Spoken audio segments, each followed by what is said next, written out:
Welcome students. 10th standard students, உங்களுடைய maths public exam இன்றைக்கி ஒரு நாள் தான் இருக்குது. எக்ஸாமுக்கு எல்லோரும் நல்லபடியாக படிங்க. இந்த வீடியோவில் பார்த்தீங்கன்னா ப்ரீவியஸ் இயர் பப்ளிக் எக்ஸாமோட கவர்மெண்ட் ஒரிஜினல் ஆன்சர் கீயை தான் டீட்டெயிலாக பார்க்க போகிறோம். எதுக்குன்னு பார்த்தீங்கன்னா, இந்த ஆன்சர் கீயை வச்சு தான் டீச்சர்ஸ் வந்து உங்களோட பேப்பரை கரெக்ஷன் பண்ணுவாங்க. இந்த வருஷம் நீங்கள் எழுதக்கூடிய பப்ளிக் எக்ஸாமுக்கு பார்த்தீங்கன்னா கவர்மெண்ட் ஆன்சர் கீ ரெடி பண்ணி அந்த ஆன்சர் கீயை பேஸ் பண்ணி தான் வந்து டீச்சர்ஸ் வந்து கரெக்ஷன் பண்ணுவாங்க. இது வந்து பார்த்திங்கன்னா போன வருஷத்தோட ஆன்சர் கீ ஒவ்வொரு வருஷமும் பார்த்திங்கன்னா ஆன்சர் கீ சிமிலராக தான் இருக்கும். ஆன்சர் கீழே என்ன கொடுத்துருப்பாங்கன்னு பார்த்தீங்கன்னா, ஒவ்வொரு கொஷினுக்கும் இந்த ஸ்டெப்ஸ்லாம் இருந்தால் மார்க் கொடுங்க அப்படின்னு அவங்க டீட்டெயிலாக கொடுத்துருப்பாங்க. அதனால் வீடியோ ஸ்கிப் பண்ணாமல் ஃபுல்லாக பாருங்கள். இந்த ஆன்சர் கீ டீட்டெயிலாக சொல்கிறேன், நீங்கள் எப்படிலாம் எழுதுனா மார்க் கொடுப்பாங்க அப்படின்னு டீட்டெயிலாக சொல்கிறேன். வீடியோ ஸ்கிப் பண்ணாமல் ஃபுல்லாக பாருங்கள். தொடர்ந்து நம்ம சேனலுக்கு சப்போர்ட் பண்ணுங்கள். மறக்காமல் நம்ம சேனலை சப்ஸ்கிரைப் பண்ணி வச்சுக்கோங்க. உங்கள் சப்போர்ட் இருந்தால் தான் நம்ம சேனல் பார்த்திங்கன்னா இன்னொரு ஹை லெவலுக்கு நல்லபடியாக க்ரோ ஆகும். அதனால் தொடர்ந்து சப்போர்ட் பண்ணுங்கள். மறக்காமல் நம்ம சேனலை சப்ஸ்கிரைப் பண்ணி வச்சுக்கோங்க. இந்த வீடியோக்கு லைக் போட்டு உங்கள் ஃப்ரெண்ட்ஸுக்கும் ஷேர் பண்ணிடுங்க. ஃபர்ஸ்ட் ஆஃப் ஆல் பார்த்தீங்கன்னா, மேக்ஸ் எக்ஸாமை நினச்சி யாரும் பயப்பட வேண்டாம். மேக்ஸில் பார்த்தீங்கன்னா பாஸ் ஆகிறது பார்த்தீங்கன்னா ரொம்ப ஈஸி. உங்களுக்கு பார்த்தீங்கன்னா 100க்கு 35 மார்க்ஸ் எடுத்தால் பாஸ். அப்போ 35 மார்க்ஸில் மேக்ஸ் பொறுத்த வரைக்கும் உங்களுக்கு 14 1 மார்க்ஸ் கேட்பாங்க, 10 2 மார்க்ஸ் கேட்பாங்க, 10 5 மார்க்ஸ் கேட்பாங்க, அண்டு 2 8 மார்க் கேட்பாங்க. அப்போ நீங்கள் 1 மார்க் பொறுத்த வரைக்கும் ஒரு 14 1 மார்க்ஸில் மேக்ஸிமம் 10 1 மார்க்ஸ் புக் பேக்லேருந்தே நம்ம எதிர்பார்க்கலாம். அப்போ அதில் நீங்கள் 10 அட்டன் பண்ணிவிட்டு முடிஞ்ச வரைக்கும் கிராஃப் ஜாமெட்ரியில் ஃபுல் மார்க்ஸ் வாங்குற அளவு ஸ்கோர் பண்ணுங்கள். அப்போ அதில் ஒரு 16 மார்க்ஸ்னால் மேக்ஸிமம் 26 ஆர் 25 மார்க்ஸ் வந்துடும். அண்டு நீங்கள் ஒரு 5 மார்க்ஸ் ஒரு 2 அட்டன் பண்ணால் அட்லீஸ்ட் 2 நீங்கள் 5 மார்க்ஸ் பார்த்தீங்கன்னா அந்த 5 மார்க்ஸ் கூட ரொம்ப இம்பார்ட்டண்ட்டான 5 மார்க்ஸு நீங்கள் ஏற்கனவே படித்ததுலேருந்து தான் வரப்போகுது. அப்போ 2 நீங்கள் அட்டன் பண்ணாலே ஈஸியாக பாஸ் பண்ணிவிட்டு போயிடலாம். மேக்ஸில் பாஸ் பண்ணுறது பார்த்தீங்கன்னா ரொம்ப பிரச்சனை இல்லை. நீங்கள் மார்க் அதிகமாக ஸ்கோர் பண்ணணும்னு நினச்சிங்கன்னா ஃபஸ்ட்டு ப்ரியாரிட்டி எது கொடுங்கன்னா 5 மார்க்ஸுக்கு கொடுங்க. ஏன்னா நீங்கள் 5 மார்க்ஸில் ஒரு 9 அல்லது 10மே நீங்கள் கரெக்டாக போட்டிங்கன்னா கூட உங்களுக்கு மார்க்ஸ் கொடுத்துருவாங்க. மேக்ஸ் பொறுத்த வரைக்கும் இன்னொரு விஷயம் பார்த்தீங்கன்னா, நமக்கு ஸ்டெப் மார்க் இருக்குது. நீங்கள் ஆன்சர் தப்பாக போட்டாலும் அந்த ஆன்சருக்கு 1 மார்க் இல்லை 1/2 மார்க் தான் குறைப்பாங்க. மற்றபடி உங்களுக்கு ஸ்டெப்புக்கு பார்த்தீங்கன்னா மார்க் கொடுத்துருவாங்க. அதெல்லாம் மைண்டில் வச்சுக்கிட்டு எல்லா சம்ஸும் எக்ஸாமில் பார்த்தீங்கன்னா எந்த சம்மும் விடாமல் எல்லா சம்மும் போடுங்க. மேஜராக 1 மார்க்கு 16 மார்க்கு 5 மார்க்ஸுக்கு கொடுங்க, இம்பார்ட்டன்ட் கொடுத்து அதை எழுதுருங்க. லாஸ்ட்டு பார்த்தீங்கன்னா 2 மார்க்ஸ் பொறுத்த வரைக்கும் மேக்ஸிமம் ஒரு 5 6 2 மார்க்ஸ் பார்த்தீங்கன்னா தெரிஞ்ச மாதிரி இருக்கும். ஒரு சில 2 மார்க்ஸ் தான் வந்து பார்த்திங்கன்னா கொஞ்சம் ட்விஸ்ட்டாக கூட கேட்க வாய்ப்பு இருக்குது. ஆனால் 2 மார்க்ஸும் ஈஸியாக நம்ம அட்டன் பண்ணிடலாம். அதனால் இருக்கிற சம்ஸை போட்டு பாருங்கள். ஏற்கனவே நம்ம சேனல்லேருந்து 5 மார்க்ஸ் கொடுத்தாச்சு, அந்த 5 மார்க்ஸ்லாம் போட்டு பாருங்கள். ஃபஸ்ட்டு பார்த்தீங்கன்னா 1 மார்க்ஸ் பொறுத்த வரைக்கும் நீங்கள் பார்த்தீங்கன்னா வித் ஆப்ஷனோடு எழுதியிருக்கணும். நிறைய பேர் இந்த தப்பை பண்ணாதீங்க. நீங்கள் இப்போ தான் பப்ளிக் எக்ஸாம் ஃபஸ்ட்டு ரைட் பண்ண போகிறீங்க. நீங்கள் வந்து 1 மார்க்ஸை லாஸ்ட்டு ரைட் பண்ணலான்னு சொல்லிவிட்டு நீங்கள் பார்த்தீங்கன்னா லாஸ்ட்டு டைம் இல்லாமல் வெறும் ஆப்ஷனை மட்டும் போட்டுன்னு வந்தீங்கன்னா உங்களுக்கு மார்க் கொடுக்க மாட்டாங்க. அந்த கொஷின் நம்பர் இருக்கணும், ஆப்ஷன் இருக்கணும், கரெக்ட் ஆன்சர் இருந்தால் தான் உங்களுக்கு 1 மார்க்கே கொடுப்பாங்க. அதை மைண்டில் வச்சுக்கோங்க. வெறும் ஆப்ஷன் மட்டும் போட்டுட்டு வராதிங்க. டைம் ஆகிடுச்சுன்னா அப்படி போட்டிங்கன்னா உங்களுக்கு மார்க் கொடுக்க மாட்டாங்க. செகண்ட் 2 மார்க்ஸ் பொறுத்த வரைக்கும் நான் ஏற்கனவே சொன்ன மாதிரி தான் 2 மார்க்ஸ் கூட உங்கள் புக்கில் இருந்து தான். நம்ம 10th பொறுத்த வரைக்குமே பார்த்தீங்கன்னா புக்கில் இருந்து தான் முக்கால்வாசி கேட்பாங்க. சரிங்களா? புக்கில் நீங்கள் வந்து எக்ஸசைஸ் ப்ராப்ளம் அண்டு எக்ஸாம்பிள் ப்ராப்ளத்துக்கும் முக்கியத்துவம் கொடுங்க. ஏன்னா எக்ஸாம்பிள் ப்ராப்ளம்ஸ்லேருந்தும் நிறைய கொஷின்ஸ் வர வாய்ப்பு இருக்குது. எக்ஸாம்பிள் ப்ராப்ளத்துக்கும் முக்கியத்துவம் கொடுங்க. 2 மார்க்ஸ் பொறுத்த வரைக்கும் நீங்கள் வந்து பார்த்தீங்கன்னா ஈஸியாக அட்டன் பண்ணிடலாம். ஒரு 6 or 7 கிட்டே ஈஸியாக அட்டன் பண்ணிடலாம். அப்படி 2-3 2 மார்க் தெரியலனா கூட என்ன பண்ணுங்கன்னா ட்ரை பண்ணுங்கள். ட்ரை பண்ணி அதை போட பாருங்கள். தெரியலன்னு விட்டுட்டு வராதிங்க. அதை கொஞ்சம் மேனேஜ் பண்ணி கரெக்டாக பார்த்துக்கோங்க. நெக்ஸ்ட்டு பார்த்தீங்கன்னா நமக்கு 5 மார்க்ஸ் பொறுத்த வரைக்கும் பார்த்தீங்கன்னா ஸ்டெப் மார்க் கன்ஃபார்ம் உண்டு. இதில் பார்த்தீங்கன்னா ஒவ்வொரு ஸ்டெப்பாக தான் மார்க் கொடுத்துருப்பாங்க. நீங்கள் வந்து டோட்டல் ஆன்சர் தப்பு, அதனால் எனக்கு ஃபுல் மார்க் போயிடுமானா அப்படிலாம் பண்ண மாட்டாங்க.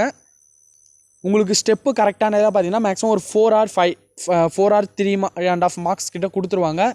நீங்கள் ஃபஸ்ட்டு என்ன பண்ணணும்னா அங்கே கொடுத்துருக்க சாய்ஸுக்கு பதில் 10 5 மார்க்ஸும் அட்டன் பண்ண பாருங்கள். எந்த 5 மார்க்ஸும் தெரியலன்னு விடாதீங்க. இதில் எப்படி கொடுத்துருக்காங்க பாருங்கள். இந்த டயக்ராம், ஏரோ டயக்ராமுக்கு 1 மார்க்கு, டேபிளுக்கு 1 மார்க்கு, செட் ஆஃப் ஆர்டர் பேருக்கு 1 மார்க்கு, கிராஃப் இருந்தால் 1 மார்க்கு, மேலே வந்து பார்த்திங்கன்னா அந்த ஃபங்க்ஷன்ஸை ரைட் பண்ணால் 1 மார்க்கு. அப்புறம் மேக்ஸ் பொறுத்த வரைக்கும் கிவன்லாம் எடுத்து எழுத பாருங்கப்பா. உங்கள் கொஷினில் கொடுத்துருக்கிறத கிவன்னு போட்டு நீங்கள் ரைட் பண்ண பாருங்கள். அதேமாதிரி பார்த்தீங்கன்னா கொஷின் நம்பரை கன்ஃபார்ம் மார்ஜினுக்கு வெளியே போடுங்க. ஏன்னா நிறைய பேர் கொஷின் நம்பர் போடாமலும் அவசரத்தில் பார்த்தீங்கன்னா கொஷின் நம்பர் போடாமலும் இருப்பீங்க. உங்களுக்கு ரஃப் காலம் வேணும்னா நீங்கள் கீழே கோடு போட்டு கூட நீங்கள் வந்து ரஃப்பாக ஒர்க் பண்ணிக்கலாம். அப்படின்னா சைடில் கோடு போட்டு கூட ஒர்க் பண்ணிக்கோங்க. மேக்ஸிமம் கீழே பார்த்தீங்கன்னா உங்களுக்கு பிளாங்க் ஸ்பேஸ் தான் இருக்கும். கீழே ஒரு கோடு போட்டு கீழே நீங்கள் ஒர்க் பண்ணிக்கலாம். நெக்ஸ்ட்டு பார்த்தீங்கன்னா உங்களுக்கு இப்படி தான் உங்களோட ஆன்சர் கீ ப்ரிப்பேர் பண்ணி வருஷம் பார்த்தீங்கன்னா இந்த மாதிரி ஆன்சர் கீ ப்ரிப்பேர் பண்ணி இப்படி தான் இந்த ஆன்சர் கீ பேஸ் பண்ணி தான் டீச்சர்ஸ் வந்து திருத்துவாங்க. அதனால் இந்த வீடியோவோட PDF லிங்க் பார்த்தீங்கன்னா டிஸ்கிரிப்ஷனில் கொடுத்துருக்கேன். டவுன்லோட் பண்ணி பாருங்கள். Both English medium and Tamil மீடியத்துக்கான PDF இருக்குது. நம்ம பார்ட் 4ல் உங்களுக்கு கிராஃப் அண்ட் ஜாமெட்ரி பாருங்கள். நீங்கள் ஜாமெட்ரி அந்த ஸ்ட்ரக்சர் தப்பாக போட்டாலே எதுக்கெல்லாம் மார்க் இருக்குது பாருங்கள். நீங்கள் ரஃப் டயக்ராம் கன்ஃபார்ம் வரையணும், அப்போ அதுக்கு 1 மார்க்கு. நீங்கள் சும்மா ரஃப் டயக்ராம் வரைஞ்சாலே 1 மார்க்கு. ட்ரா லைன் செக்மெண்ட், நீங்கள் ஒரு லைன் வரைஞ்சிங்கன்னா அந்த லைன் செக்மெண்ட்டை மட்டும் கரெக்டாக வரைஞ்சிங்கன்னா 1 மார்க்கு. ட்ராயிங் சர்க்கிள், அது அந்த கொஷினை பேஸ் பண்ணி இவங்க வந்து பார்த்திங்கன்னா மார்க் கொடுப்பாங்க, அதற்கு 3 மார்க்கு. மார்க்கிங் ஆல்டிடியூடு, அப்புறம் கன்ஸ்ட்ரக்ஷன் ஆஃப் PQR, நீங்கள் வந்து பார்த்தீங்கன்னா ஸ்டெப்ஸ் ரைட் பண்ணணும். ஸ்டெப்ஸுக்கு பார்த்தீங்கன்னா 2 மார்க்ஸ் தராங்க. அதனால் அதெல்லாம் ஃபாலோ பண்ணி கரெக்டாக ரைட் பண்ணுங்கள். அப்புறம் கிராஃபில் பார்த்தீங்கன்னா இன்னொரு ஜாமெட்ரி கொடுத்துருக்காங்க, அதுவும் அந்த மாதிரி எப்படி பேஸ் பண்ணி கொடுத்துருக்காங்கன்னு பாருங்கள். அண்ட் கிராஃப்ஸில் பார்த்தீங்கன்னா x axis y axis scale நீங்கள் ரைட் பண்ணணும்ப்பா. ஒவ்வொரு கிராஃப்ஸ் போடுறப்ப ஸ்கேல்னு மேலே ரைட் பண்ணணும், ஏன்னா ஸ்கேலுக்கு வந்து 1 மார்க் தராங்க, அதை கொஞ்சம் பார்த்துக்கோங்க. அப்புறம் x axis line y axis அந்த நீங்கள் லைனை வந்து வரையறதுக்கே பார்த்தீங்கன்னா 1 மார்க் கொடுக்குறாங்க. அதுக்கப்புறம் பார்த்தீங்கன்னா அந்த பாயிண்ட்டை நீங்கள் பிளாட் பண்ணுறதுக்கு 1 மார்க் தராங்க. ட்ராயிங் பண்ணுறதுக்கு அந்த டேபிளை போடுறதுக்கு 1 மார்க்கு, பாயிண்ட் பண்ணுறதுக்கு பிளாட் பண்ணுறதுக்கு 1 மார்க்கு. அப்புறம் பார்த்தீங்கன்னா ஸ்ட்ரெயிட் லைன் வரையறதுக்கு அது கொடுத்துருக்க கொஷின் படி நீங்கள் வரையறதுக்கு வந்து பார்த்தீங்கன்னா 1 மார்க். இந்தமாதிரி மார்க்கை ஸ்ப்ளிட் பண்ணி தான் தருவாங்க கிராஃப் ஜாமெட்ரி பொறுத்த வரைக்கும். அதனால் எந்த கொஷினும் தெரியலன்னு விட்டுட்டு வராதிங்க. மேக்ஸிமம் 1 மார்க்ஸுக்கு அப்புறமே பார்த்தீங்கன்னா இந்த கிராஃப் ஜாமெட்ரியை போட்டிருங்க. ஏன்னா டைம் கிடைக்காம லாஸ்ட்டு போட்டிங்கன்னா கொஞ்சம் நீட்டாக இருக்காது, கொஞ்சம் அவசரமாக போடுவீங்க. கரெக்டான ஸ்டெப்ஸில் நீங்கள் எழுதணும்னு பார்த்தீங்கன்னா மேக்ஸை ஃபஸ்ட்டு 1 மார்க் ரைட் பண்ணுங்கள். 1 மார்க்கை லாஸ்ட்டு ரைட் பண்ணாதீங்க. ஏன்னா 1 மார்க்ஸ் பொறுத்த வரைக்கும் நீங்கள் ஈஸியாக வந்து நிறைய 1 மார்க்ஸை கரெக்டாக ரைட் பண்ணிடலாம். நீங்கள் 1 மார்க்ஸ் நல்லா ரைட் பண்ணாலே பார்த்தீங்கன்னா டீச்சர்ஸுக்கு திருத்துறவங்களுக்கு பார்த்தீங்கன்னா பரவாயில்ல 1 மார்க்ஸ் நல்லபடியாக ரைட் பண்ணியிருக்காங்க, அப்போ அந்த பேப்பர் மேலே பார்த்தீங்கன்னா கன்ஃபார்ம் ஒரு இம்ப்ரெஷன் வரும், பரவாயில்ல 1 மார்க்ஸ் எல்லாமே கரெக்டாக இருக்குன்னு மேக்ஸிமம். அதனால் 1 மார்க்ஸை ஃபஸ்ட்டு ரைட் பண்ண பாருங்கள். நெக்ஸ்ட்டு பார்த்தீங்கன்னா 8 மார்க்ஸை போட்டுருங்க. 8 மார்க்ஸில் கிராஃப் ஜாமெட்ரி கரெக்டாக போட்டுருங்க. நீங்கள் கிராஃபில் கூட பார்த்தீங்கன்னா கொஷின் நம்பர் நீங்கள் போடணும், அதை விட்டுற போகிறீங்க. கிராஃபில் கூட கொஷின் நம்பர் போடுங்க. நெக்ஸ்ட்டு பார்த்தீங்கன்னா உங்களுக்கு கிராஃப் ஜாமெட்ரி முடிச்சிட்டதுக்கப்புறம் 5 மார்க்ஸ் ரைட் பண்ணிவிடுங்க.